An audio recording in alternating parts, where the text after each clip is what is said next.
Hey everyone, we've got the mixed media kits from March from the Kitaholic Kit Club in here in Australia, which you also ship overseas. But we have got the Kitaholic Kits. Oh, I just said that. What am I doing, Lauren? Gosh, get gear together. So we've got the Distress Oxide Reinkers that we got in the kit, and then also this little palette dish. So in the left hand circles I've got full colour, and then on the right hand side the colour is added in there with some water, and then in that little square at the bottom I've got some water so that I can have a little play. So just starting off with the spatula brush, my silicone brush, to add on some colour, just scraping it up sideways or vertically across the paper, as you can see. And the Distress Oxides dry quickly, but they also layer lovely, like in a lovely way. They don't, the colour doesn't muck up or anything like that. Sometimes you can have the colour go all a bit crazy. So on it goes. I'm just going to have a play. So this video is a little bit late as I'm voicing it over, but I did record it at the beginning before I even did any layouts with my kit. That means the point of these videos for me, and then I film it so that I can share it with you guys, is that I'm just experimenting with the mixed media that we get. So sometimes it's new mixed media to me, like last month in February I had never had the water markers before, so it really was fun to experiment. And these too, I've got Distress Oxides, but in the ink pads. I don't have them in these Reinkers, so it's quite fun to have more ways to experiment. Although those ink pads, I do a lot with them actually, more than just the the normal thing you can do with ink pads. So I'm just going to have a little play. I added water with my paintbrush here before I added any of the colour, and you can see I'm just using the tag to tilt so that I can get the colour to move. So I'm just again going to layer up some different layers of colour. Because this is not dry, the colour is going to blend a little bit more, so we do get some pink tones, some purple tones, and that is just going to make a different funness to it. So every time I get to the point where I'm ready for it to dry, I use my heat gun, and then you see here I used my heat gun and it was dry, but then I added some water and it made the colour run again. So that's always a good way to have a little play. You can see here that it just changes it up. Let it dry, and then it's water reactive, so the colour comes all lovely again and a different shade. So this made a really lovely deep purple here. So I'm just going to dry them off, and then those tags are going to be done. So my original thought was that I'd just make a tag album each month with the different mixed media goodness that comes from all this experimenting, and I did that for the first month and put it in a ring with a ring, and I've put it somewhere safely in my room, in my art area, but I don't know where I put it, so I couldn't add these ones on there. Oh my god, my brush was all stuck together, so I changed my brush. Anyway, so in the end I put these to the side. And then at the end of the month, no, not at the end of the month, it was like, might have been in the middle of the month, I used these ones to make a tag album. So it was really fun to have all that mixed media already done, and then all I had to do was worry about adding some photos and some embellishments.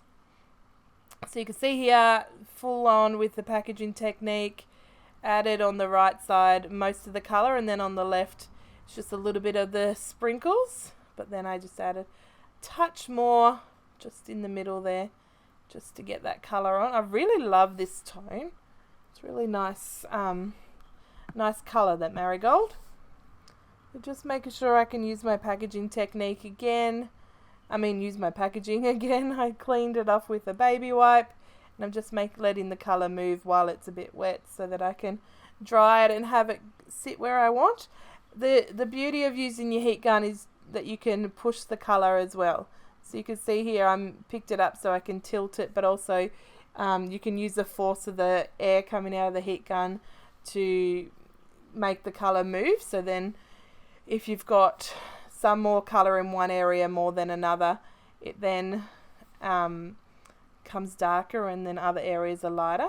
And you can see then I just use the bleaching technique. So I flick some water onto the colour and then I let it dry for a couple of minutes, and then I use paper towel to soak it up. So that means where the water has landed, it soaks up that ink, and then using the paper towel it soaks up that colour as well, and then leaves that bleaching kind of look. And then I added some ink splatters on with the same colour as well. So there's a few different tones just with one colour on the same tag. So that was quite fun. So I've gone to get something. Oh yeah, my texture paste. So it's always fun to have a play with texture paste, but I always like that. I just grab so much out, and I still have so much on my desk. It's so easy to underestimate how much texture paste you actually do need. So I just added a dab of the colour here, and you can see how easily it changed and made the texture paste pink. And I'm just going to put that quickly through a stencil, just using my spatula. Doesn't need very much at all. And it just made a really lovely colour, I think. There we go. Just making sure this one goes over most of the page. And then I'm just going to leave them to dry. Obviously it's texture paste, so it takes a few moments. But you can see I've still got a fair bit of colour. I'm going to add some blue, and obviously that's going to help it have a bit of a purple tone to it. You can see just scraping it into the middle so that I can not waste any texture paste that's been spread out on the mat.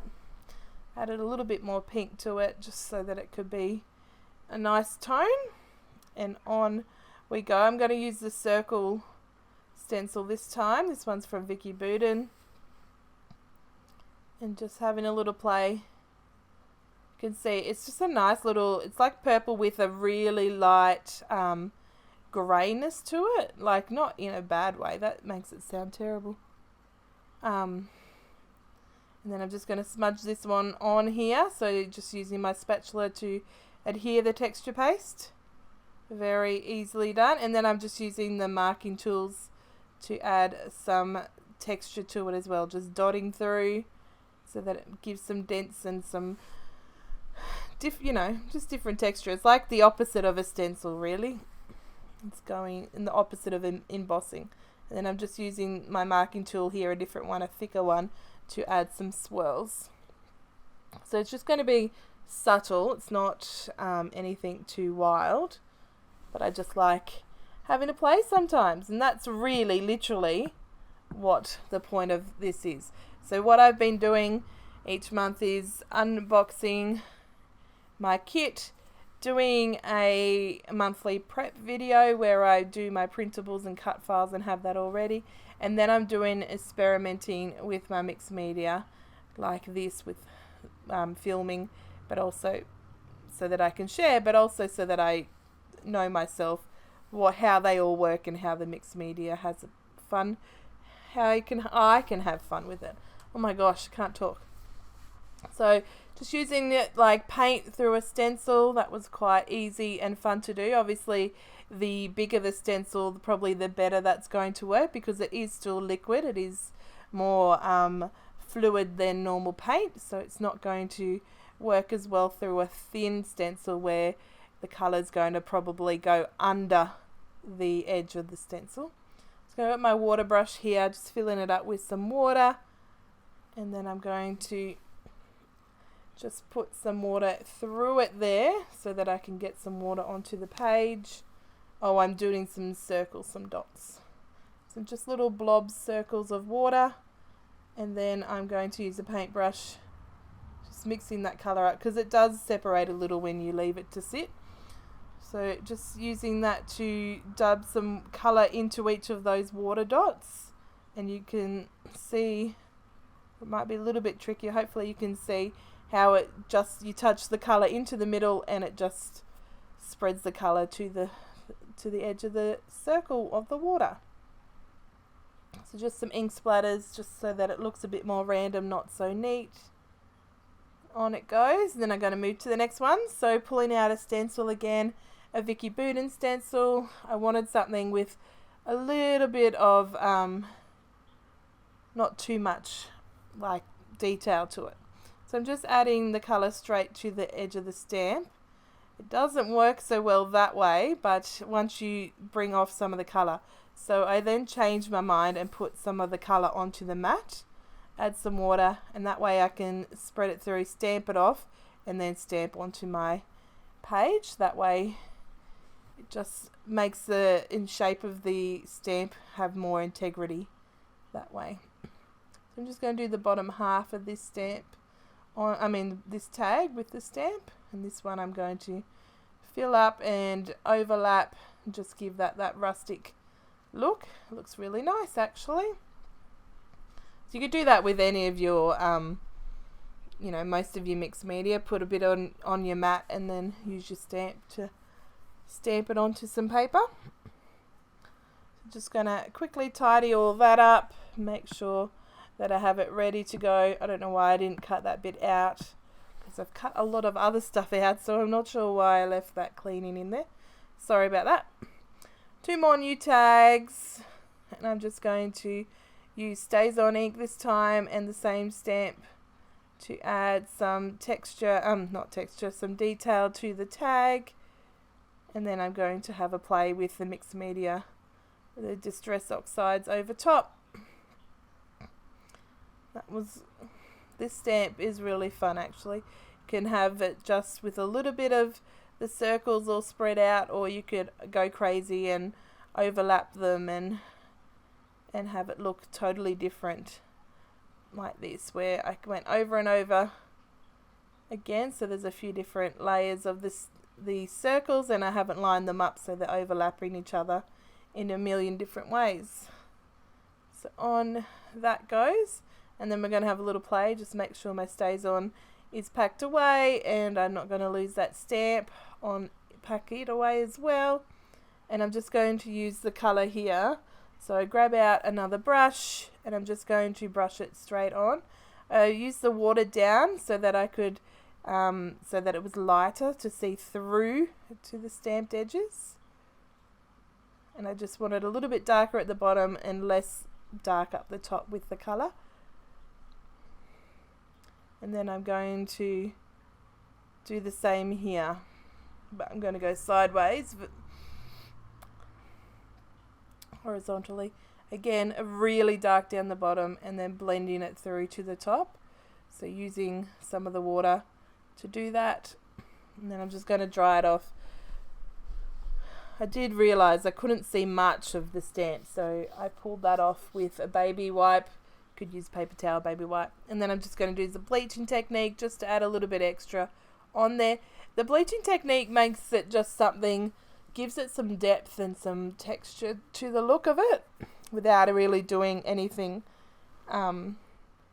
strenuous.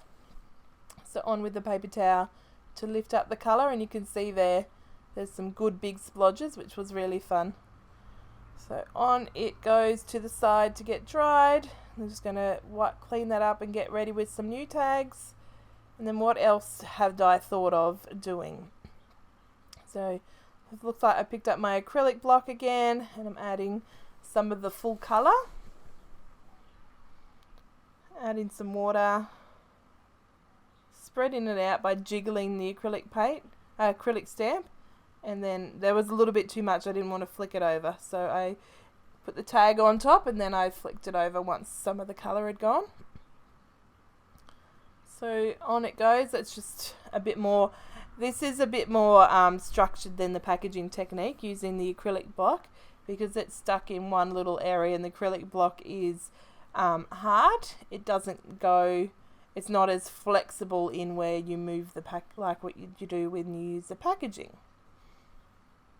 So goes on really nicely, and then I'm going to use my paintbrush with an opposite colour, and I'm just adding some X's here, just a bit of difference, so you can easily paint with them. They're a nice little they're very nice in terms of the fluidness of it and the colour of it and the fact that they dry with integrity to the colour, rather than it being lost or flowing so much that the shape gets lost or anything like that. So on it goes, and you really don't need much at all. Like a little bit of these Reinkers go a long way. So that one I just dotted some dots on, and then I'm just going to dry them off before moving on to the next ones. A few more to go. Hopefully this has given you some ideas of techniques that you can have a little play with. So I'm just going to use my spatula here, kind of similar to what I did with my silicone brush. I'm just adding some stripes. I was dipping the end of the spatula in and then moving it onto the paper. Just something fun. It gives you a different look. You could definitely do this with a paintbrush or whatever, but it just, I don't know, it's always fun to play with different things in different ways. It's like you're breaking the rules, even though it's not going to get you in trouble in any way. And then what else can we be doing? Again with the stencil. Oh yes, I'm just going to put some white texture paste through the stencil, and then I'm going to have a play with adding colour on top of the stencil. On top of the texture paste, sorry. So again, just move that stencil so that I could get different shapes of the circle or different size of the circles. It's just a whole different look. It's really fun, that stencil. There's a few different sizes on there, and you can totally change up what's happening. Just make sure you do clean off your texture paste from your stencil straight away. So I'm just going to use my water brush here, and I've already got water in it, and I'm dabbing some blue paint in blue Distress Oxide into it, and therefore I've made a watercolor marker, or a Distress Oxide marker actually, and I'm just going to use it to apply color straight over top of those texture paste.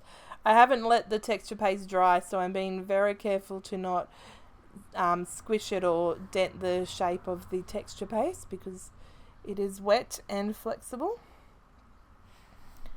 So that's really fun. You could squeeze it to add more of the colour, and that also, because it's mixed in with the water, means that it'll flow more and it gets very liquidy and fun and watercolory. And this one on the left here I'm going to use to colour in the top of some of these circles, because they were the bigger size on some of them. It was quite fun to do that. So just squeezing the colour out and having the colour sit on top of the texture paste until it dries. So that's quite a different thing to do, but also it looks really fun.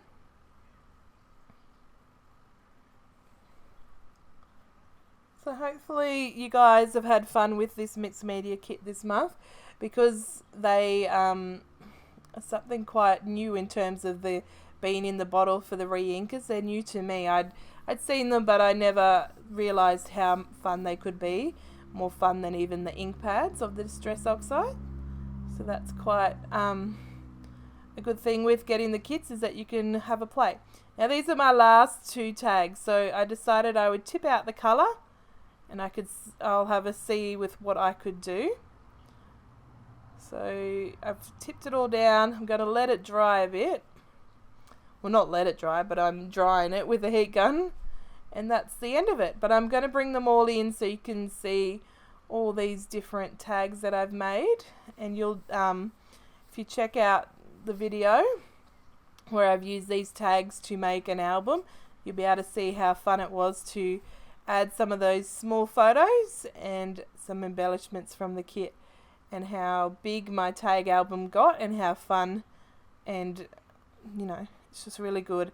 It's fun to have do it in a batch way like this. Have the mixed media done, make all the mess, then you finish, then you can move to the next step of batching all the photos and embellishments and ending touches to it, so that it all comes together.